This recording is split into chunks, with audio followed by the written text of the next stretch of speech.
ধরবে।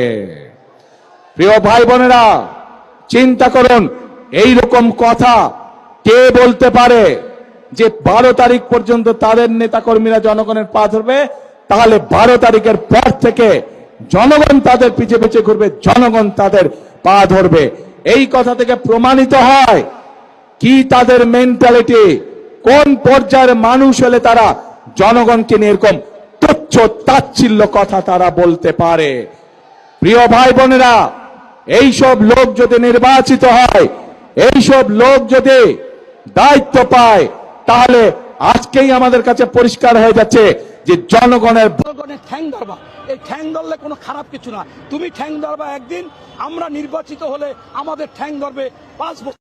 ধানের শীষের বাইরে নৌকা নাই, ধানের শীষের বাইরে কেউ দাঁড়িপাল্লাতে ভোট দেওয়ার কথা বলে সেখান থেকে সুস্থ হয়ে বাড়িতে ফিরে আসবেন বিএনপি নেতা কর্মীদের কাছ থেকে, আমার তো সেটা মনে হয় না।